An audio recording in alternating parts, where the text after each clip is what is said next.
को बदनाम किया है लोगों ने।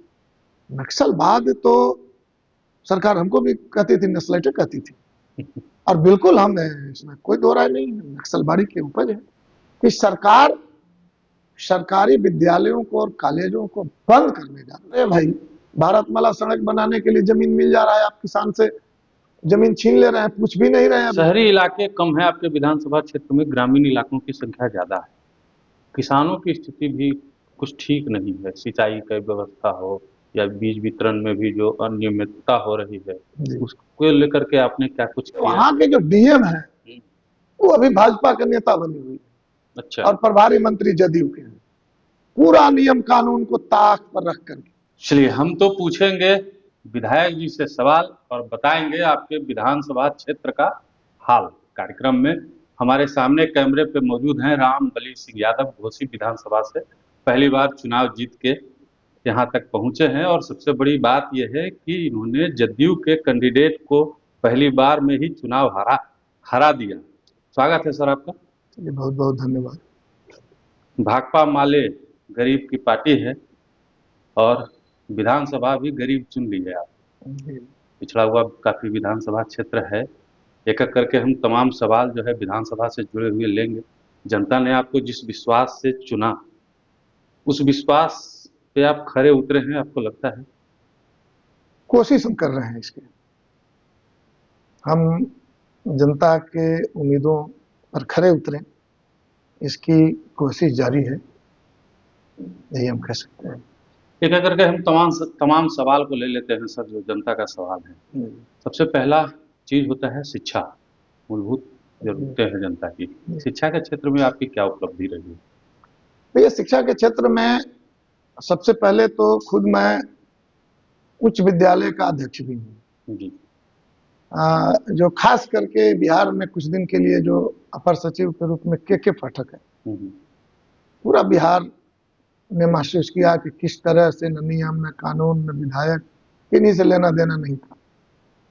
और इस कार्यकाल में जो है हमारा बहुत कुछ रोल नहीं रह गया था, क्योंकि भाई हम लोग को अध्यक्ष बनने का मौका सरकार के नियमावली ने दिया था। तो बावजूद हमारे क्षेत्र में जब स्कूल चल रहे हैं तो हमारा भी फर्ज बनता है।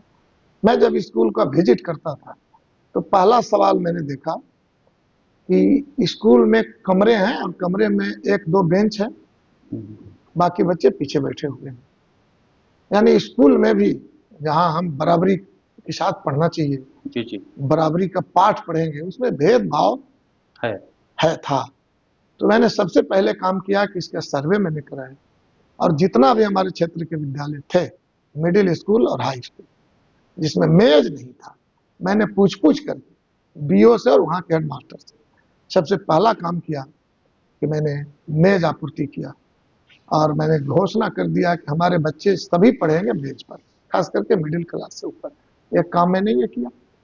दूसरी तरफ हमारे विद्यालय के बहुत सारे, खास करके उच्च विद्यालय के बाउंड्री टूटे हुए थे, भवन चूरा था, और विद्यालय में पर्याप्त पैसा था, विद्यालय में विकास कोष में पर्याप्त पैसा। अच्छा। लेकिन पता नहीं किस कारण से जो पूर्व विधायक हुआ करते थे उस पैसे को खर्च नहीं कर पाते थे। हेडमास्टर लोग डरते थे, भाई विधायक एकरा में इसमें कमीशन मांगेगा, क्या करेगा, क्यों डरते थे वो जान। मैंने इस डर को खत्म किया और मैंने तय किया कि जब तक हमारे इस विद्यालय में पैसे हैं, उस पैसे से अगर समस्या समाधान होना है तो तुरंत समाधान कीजिए, आप फैसला लीजिए, हमारी उस पर दस्तखत होगी, कहीं कोई दिक्कत नहीं है। और इस तरह से हमने इस तरह से जमा पैसे से विद्यालय का जो बाउंड्री था, विद्यालय का भवन था, शौचालय नहीं था, ये सब हम लोगों ने करवाया। इसके साथ साथ बाकी विषय तो सरकार से जुड़ा हुआ विषय है, और ये सरकार, उस समय तो शिक्षक भी पर्याप्त नहीं थे। ये 17 महीना के लिए महागठबंधन की सरकार आई, जिसमें भाकपा माले का मेरा भी समर्थन था। उस दौर में बड़ी संख्या में शिक्षक नियुक्त हुए, और अब हमारे यहाँ शिक्षकों की कमी नहीं है, और जब शिक्षक है तो छात्र हैं। उच्च शिक्षा और तकनीकी शिक्षा का भी आपके क्षेत्र में अभाव है, बहुत अच्छे कॉलेज नहीं हैं इस क्षेत्र में। देखिए, हम तो सरकार से लगातार ये बात को कहते रहे हैं। इस सरकार ने एक संकल्प लिया है कि अनुमंडल स्तर पर हमारे यहाँ कॉलेज होगा। तो मैं जिस जिला से आता हूँ, उस जिला में जिला है और मंडल भी एक ही, जहानाबाद, और वहाँ 2 कॉलेज हैं, कैंचमेंट कॉलेज। अब हमने कहा कि भाई घोसी में आप कॉलेज दीजिए, डिग्री कॉलेज दीजिए। सरकार कह रही है कि नहीं, जितना विद्यालय है अब सब इंटर कॉलेज हो गया और डिग्री कॉलेज अनुमंडल स्तर पर ही है, अब वो सरकार दे नहीं रही। तो लगातार मैंने प्रश्न भी उठाया है कि घोसी में डिग्री कॉलेज होना चाहिए। इस सत्र में मैंने कोशिश किया, लेकिन वो सरकार अभी देने की स्थिति में नहीं है। दुखद ये बात है जी। कि सरकार सरकारी विद्यालयों को और कॉलेजों को बंद करने जा रही है। ये बहुत दुखद है, और ये बजाबता इस मंत्री को भी मैंने लिख के दिया। पहले जो सरकार थी, तो पहले जो सरकार थी उस समय बहुत सारे विद्यालय को टैग कर दिया गया। कहा गया कि भाई जिसका भवन जर्जर है, जिसका भवन है ही नहीं, या जिस विद्यालय के पास जमीन नहीं है, इसको टैग कर दिया जाएगा। जब भवन बन जाएगा तो फिर विद्यालय वापस आ जाएगा। ये आप उस क्षेत्र की कहानी बता रहे हैं जिस क्षेत्र से आपके पहले जो जीतने वाले विधायक थे वो बिहार के शिक्षा मंत्री। जी जी बिल्कुल, यही तो और दुर्भाग्य है, यही और दुर्भाग्य है। शिक्षा मंत्री थे, जदयू के थे, नीतीश कुमार के बिल्कुल खसम खास थे। इसे नजदीकी और क्या हो सकता है। और उस सरकार में टैग था। मैंने कोशिश किया कि अगर जमीन है तो कुछ हम भी विधायक कोटा से दे दें। हमारे यहाँ इस तरह के कुछ विद्यालय थे, मैंने 2 विद्यालयों में 2-2 कमरा और बरामदा दिया। अब सरकार जो है नीतीश बाबू की है, इनका सीओ जो है एनओसी नहीं दे रहा। तो हमारी कोशिश है, अभी भी हमारा वो लंबित है फंड। और इसके अलावा कुछ विद्यालय अभी भी है, 4 विद्यालय हमारे क्षेत्र के जो टैग था मर्ज कर दिया गया। और हम सरकार से बराबर पूछ रहे हैं भाई क्यों आप मर्ज कर रहे हैं भाई। और ये सब विद्यालय पिछड़ी और दलित जातियों के गांव की है। दलित जातियों मांग रहे हैं 5 डिसमिल जमीन घर बनाने के लिए, दान कहां से देंगे बेचारे जमीन। और जो बड़े लोग हैं, बड़े लोग के बच्चे अब उस स्कूल में पढ़ नहीं रहे, तो प्राइवेट में पढ़ रहे हैं। तो ये लड़ाई फंसा हुआ है, और शिक्षा के क्षेत्र में लगातार हमारा प्रयास और संघर्ष जारी है। स्वास्थ्य में भी बहुत अच्छी स्थिति नहीं है। स्वास्थ्य के लिए खास करके इमरजेंसी सेवाओं के लिए लोगों को गया, जहानाबाद जी, हमारे यहाँ तो सदर अस्पताल जहानाबाद जिला हेडक्वार्टर में है, और वो हमारे निर्वाचन क्षेत्र में नहीं है। लेकिन घोसी में हम लोगों ने कोशिश किया कि जहाँ बिल्डिंग नहीं था, पीएचसी था ओकरी में, और उस ओकरी के पीएचसी में थाना चलता था। अब बताइए कि अस्पताल पहले जरूरी है कि थाना जरूरी है। थाना का बिल्डिंग बना हुआ था लेकिन चलता था उसी में। हमने सबसे पहला काम कराया कि थाना को वहां से हटवाया, विधानसभा में प्रश्न करके। और उस जगह पर जो पुराना जर्जर बिल्डिंग था, उसके जगह पर एक बहुत ही बड़ा 3 मंजिला बिल्डिंग आज खड़ा हो गया है ओकरी में। ये घोसी के महान जनता का एक जनप्रतिनिधि जो ड्यूटी निभा सकता था, हमने निभाया। घोसी में जर्जर भवन है, जबकि इसी घोसी में आप अगर जाएंगे, पहले वाले जो जनप्रतिनिधि थे, एक गांव है बाजितपुर, कोरा पंचायत में घोसी में, करोड़ों रुपया का बिल्डिंग बना हुआ है अस्पताल का। एक गांव है केऊर, हुलासगंज प्रखंड में, करोड़ों रुपया का बिल्डिंग बना हुआ है, और लगता है कि 15 साल से ऊपर से बन के वो तैयार है। सब शीशा उषा टूट गया, आज तक उसमें डॉक्टर ही नहीं है। असल बात था कि जहां अस्पताल के बिल्डिंग की जरूरत थी वहां बना नहीं, और जहां न डॉक्टर है न नर्स है, वहां करोड़ों रुपया का बिल्डिंग खड़ा है। ये पुराने हमारे जो जनप्रतिनिधि थे, उनके रीजन का मामला है। हमने घोसी पीएचसी के लिए 50 बेड का बिल्डिंग हम लोगों ने लड़ करके हासिल किया है, टेंडर हो चुका है, यह है काम जारी। और इसके अलावा जो अस्पताल है और भी जो उप स्वास्थ्य केंद्र है, ये पीएचसी है, कई बिल्डिंग बना, और कई बिल्डिंग ये कह करके खारिज कर दिया जा रहा है कि उसके पास जमीन नहीं है। अरे भाई, भारतमाला सड़क बनाने के लिए जमीन मिल जा रहा है, आप किसान से जमीन छीन ले रहे हैं, पूछ भी नहीं रहे हैं। अभी हमारे ही क्षेत्र मोदनगंज में 300 एकड़ 4-5 गांव को खाली कराकर प्रस्तावित किया गया है औद्योगिक क्षेत्र के लिए जमीन देने का, जबकि उसमें गेहूं चावल सब कुछ उपजता है। कृषि क्षेत्र की जमीन, उदेरा स्थान, बराज का पानी वहीं जाकर के रुकता है। मंडई बिहार उसी जमीन को पटाने के लिए बना, और उस जमीन को कृषि को छीन करके औद्योगिक क्षेत्र आप बनाना चाह रहे हैं। और 4-4 विद्यालय, उप स्वास्थ्य केंद्र, जमीन के अभाव में उनका बिल्डिंग नहीं बन रहा है। क्या सरकार ये फैसला नहीं ले सकती कि अस्पताल और स्कूल के लिए भी हम किसानों से जमीन खरीदेंगे 4 गुना कीमत देकर के? लेकिन ऐसा सरकार अब नहीं कर रही है। तो हम अपने क्षेत्र में जो कर सकते हैं, अपने विधायक कोटा से भी स्कूल भवन हमने लिया है, ये हमारी कोशिश चल रही है और सरकार से संघर्ष चल रहा है। शहरी इलाके कम है आपके विधानसभा क्षेत्र में, ग्रामीण इलाकों की संख्या ज़्यादा है। किसानों की स्थिति भी कुछ ठीक नहीं है, सिंचाई की व्यवस्था हो या बीज वितरण में भी जो अनियमितता हो रही है, जी उसको लेकर के आपने क्या कुछ किया है? देखिए, सबसे पहले हमारे यहाँ शहरी क्षेत्र पहले से तो था नहीं, हम्म, लेकिन मैं 2020 में जीता और 2021 में 2 शहरी क्षेत्र बने, हम्म, कांको और घोसी। घोसी। हम लोगों ने कहा कि इसको शहर आपने क्यों बनाया, क्या मकसद है इसका, क्या आप करेंगे? ये गांव है, यहाँ गरीब मनरेगा में काम करते हैं। वैसा। अब जो शहरी क्षेत्र बनाएंगे तो मनरेगा वहां नहीं चलेगा, तो नुकसान है ना। हम्म, अब जो आप मकानों का टैक्स आप लेना शुरू करेंगे, बिजली महंगा आप कर देंगे, तो क्या मिशन है ये गांव को शहर बनाने का? टैक्स वसूलने का मिशन है? लाभ क्या देंगे गरीबों को, से बता दीजिए। तो लाभ तो कुछ देना है नहीं सरकार को। बहुत दिन के बाद एक योजना आया, मुख्यमंत्री समग्र शहरी विकास योजना, जिसमें था कि भाई विधायक अनुशंसा करेंगे, डीएम उसका सचिव होगी, प्रशासन स्वीकृति देगी, प्रभारी मंत्री उसके अध्यक्ष होंगे। हम लोगों ने कहा कि ये तो गांव था, आप जो है इसको शहर बना दिया, पंचायत का पैसा इसमें खर्च नहीं होगा। तो जो शहर के पैसा आया है, आप सफाई का भी पैसा लेंगे, तो सबसे पहले गांव का पीसीसी बने, नाली बने, तभी ना उसमें ठेला चलेगा। अब गाना गाएगा, गाड़ी वाला आया घर से कचरा निकाल, तो गाड़ी जाएगा कहाँ? जी। तो पहले ये बने। लेकिन वहां चूंकि अभी निशाने पर है जहानाबाद सरकार के, सरकार के इसीलिए निशाने पर है कि जितने जनप्रतिनिधि है महागठबंधन के,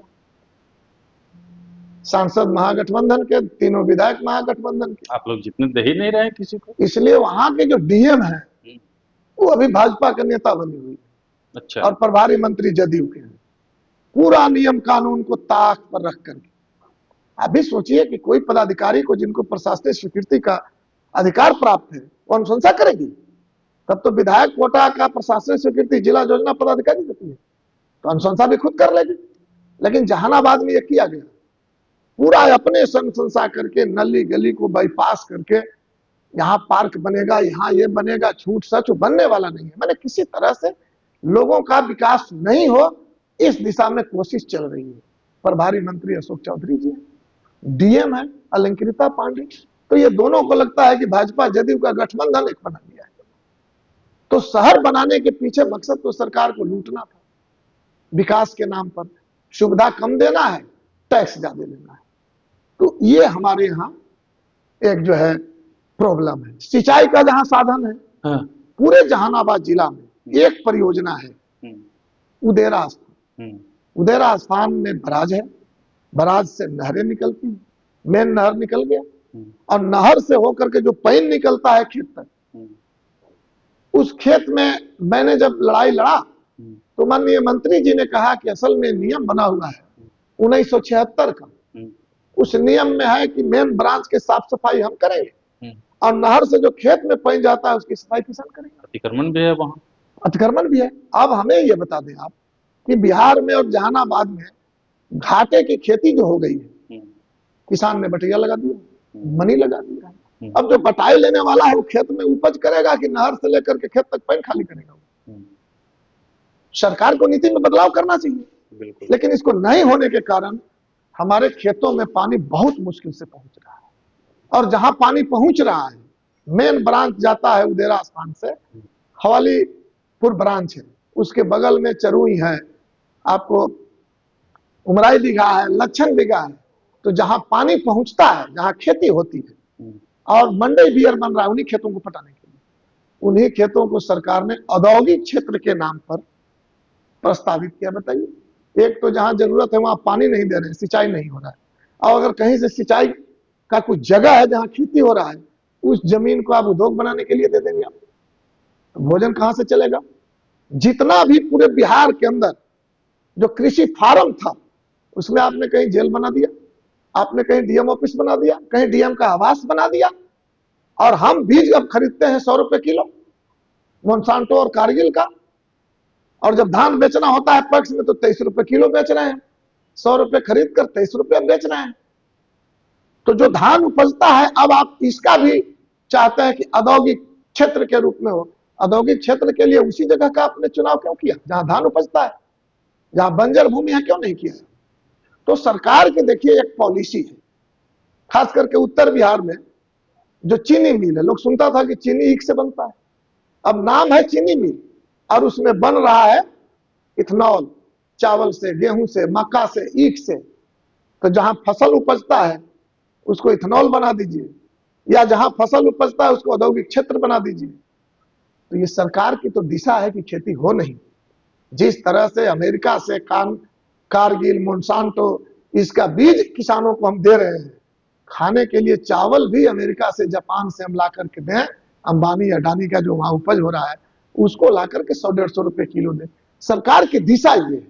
जब सरकार की ये दिशा है तो क्षेत्र में हम तो सरकार के लड़कर नहीं कराएंगे ना, तो सरकार सुन नहीं रहा, बावजूद हम कुछ कोशिश कर रहे हैं। भूमिहीनों की संख्या है आपके क्षेत्र में, जी, उसके लिए क्या कुछ उपाय किए जा रहे हैं? अब देखिए विषय तो सब सरकार से जुड़ा हुआ है। सरकार ने ही कहा था 10 डिसमिल जमीन जो है, 5 डिसमिल जमीन हम सवाल तो देंगे। आपको उठाना पड़ेगा ना। लगातार हम लोग उठा रहे हैं, सड़क पर भी उठा रहे हैं, विधानसभा में प्रदर्शन के माध्यम से उठा रहे हैं। सरकार नहीं दे रही। प्रशासन के, सरकार तो उजाड़ रही है, उजाड़ रही है। अभी आपके आने के पहले हाटी एक गांव है मखदूमपुर विधानसभा में, कड़ाके की ठंड में वहां जो है 40 घर गरीबों का बना हुआ इंदिरा आवास को तोड़ दिया। किस 16 तारीख को, 16 जनवरी को, और 15 जनवरी को जहानाबाद के डीएम पत्र निकालती है कि 18 जनवरी तक सारे विद्यालय बंद रहेंगे, ठंड से बचना है, कोई बच्चे बाहर निकले नहीं निकले, कोई महिलाएं बाहर नहीं निकली। ठंड को आपदा के दायरे में लाया गया है। ठंड से, लू से, सांप काटने से, पानी में डूबने से जो मौत होती है वो आपदा के श्रेणी में आता है। उसके लिए मुआवजा निर्धारित है, उसके लिए पदाधिकारी डीएम आपदा पदाधिकारी के रूप में मौजूद है, वही डीएम चिट्ठी निकालती है ठंड से बचना है, और उसी डीएम के रहते 40 घर गरीब के बच्चों को घर से बेघर कर दिया जाता है, बुलडोजर चला के घर तोड़ दिया जाता है। ठंड से मारने की कोशिश उसी जिला पदाधिकारी के द्वारा किया जाता है। तो जब ऐसी सरकार की नीति हो, ऐसी सरकार की नीति हो कि चौका में कुछ बात, चौकी में कुछ बात, भाषण में बोलिएगा 5 डिसमिल जमीन देंगे और व्यवहार में गरीबों का घर आप तोड़ रहे हैं, ऐसी सरकार से हमारी लड़ाई जारी है, कोशिश जारी है। तो हम तो यही आम जनता के साथ कर रहे हैं। इसके साथ साथ आपने आर्थिक सर्वेक्षण कराया, भारी गरीबी पाया, सरकार ने किया, विधानसभा में आपने घोषणा किया कि इतना गरीबी है, बाप रे बाप, बहुत गरीबी है, कह रहे हैं गलत है, बहुत गरीबी है बोल रहे हैं आप। अन्याय के साथ विकास भी आप ही बोल रहे हैं, क्या विकास कराए 20 बरस के बाद इतनी बड़ी गरीबी? और आपने कहा कि इन गरीबों को हम 2-2 लाख रुपया देंगे। जब 2-2 लाख देंगे, दिया तो एको के नहीं। जब बीजेपी के साथ आप गए तो जैसा मोदी जी ने 15 लाख रुपया कह करके बाद में जुमला करार दे दिया, तो माननीय मुख्यमंत्री जी भी 2 लाख रुपया को जुमला करार देने में जुटे हुए। और जब इतनी भारी गरीबी है तो आप सोच सकते हैं क्या उन गरीबों को स्मार्ट मीटर चाहिए? 1000 रुपया का मोदी जी थमा रहे हैं गैस सिलेंडर, 1000 रुपया का 6000 महीना में आमदनी है उसका, और ऊपर से जो है 1000 का बिजली बिल होगा, कहां से देगा गरीब?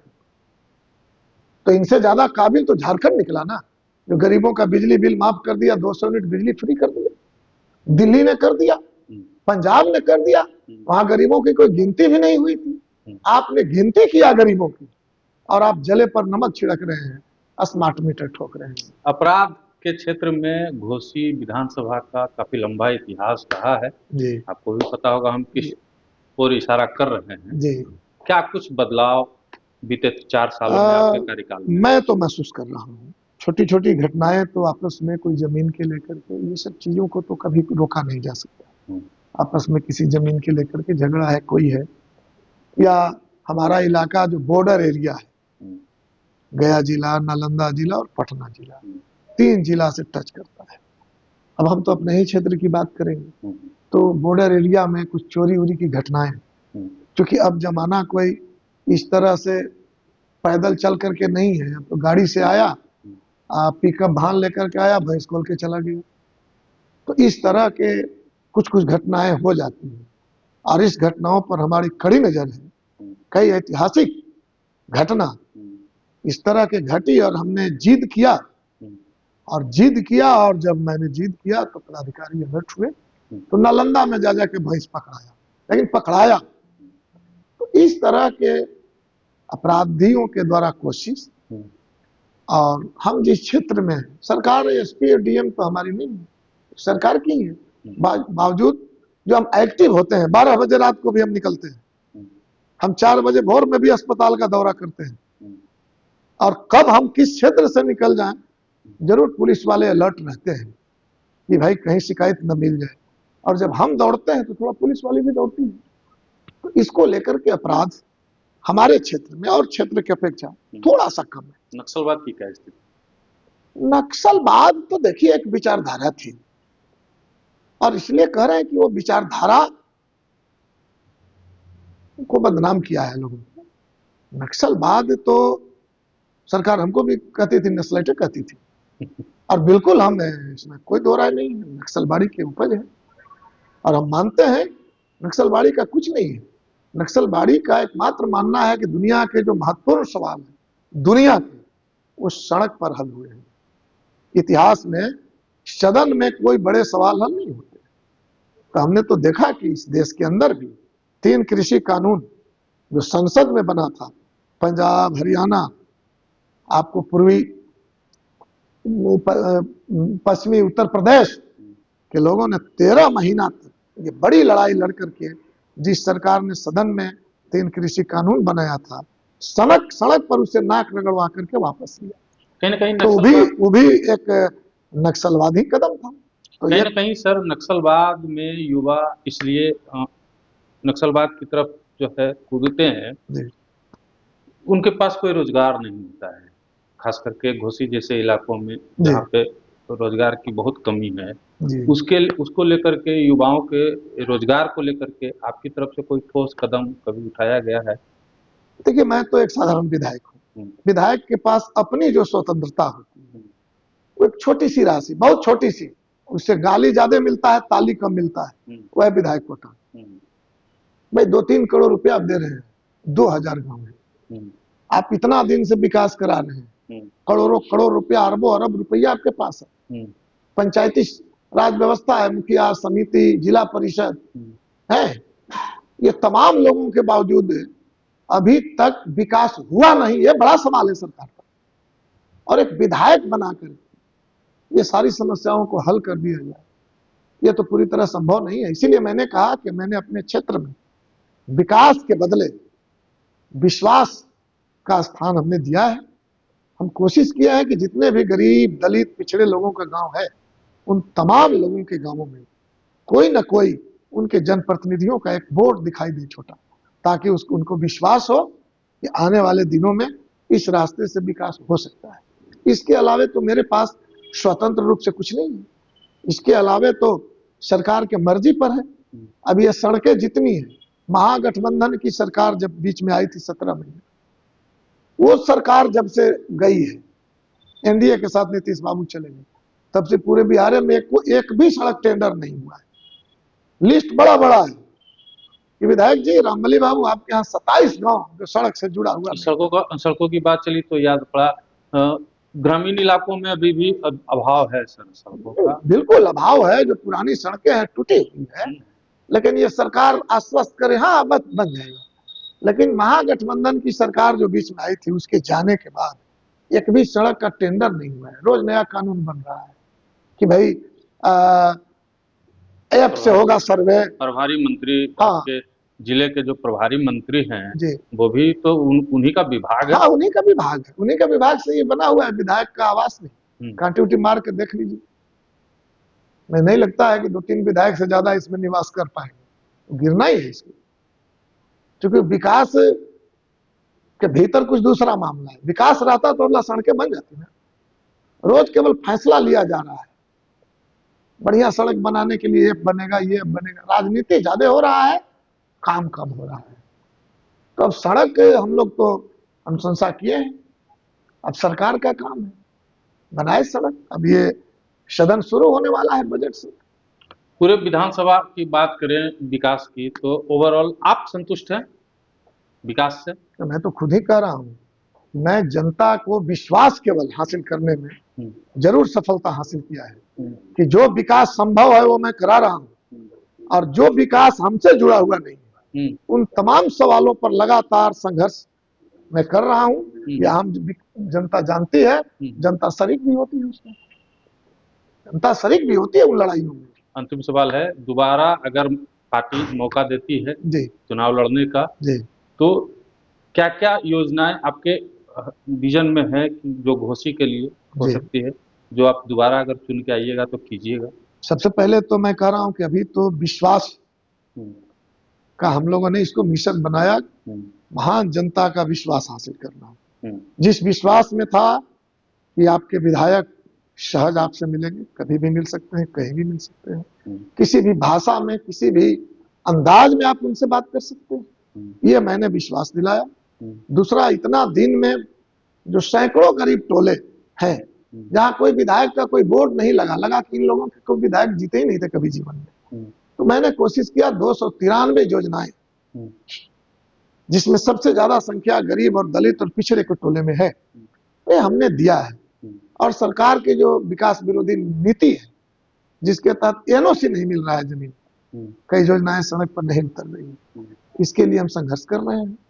तो अभी मैं कह रहा हूं कि अभी विश्वास जीता हमारा मिशन था, आने वाले दिनों में मौका मिलेगा तो निश्चित रूप से विकास दिखाया जाएगा। विकास होता कैसे, अभी तो विश्वास का विषय था, और इसमें कुछ कुछ काम हम लोगों ने किया है, कुछ कुछ हमने सरकार को सलाह दिया है, और जितना सलाह दे चुके हैं, जितना मैं प्रश्न विधानसभा के अंदर कर चुका हूं, यह सरकार के लिए कम से कम अगर ईमानदारी से काम करें तो 5 साल लग जाएंगे, 5 साल में तो पूरा होगा।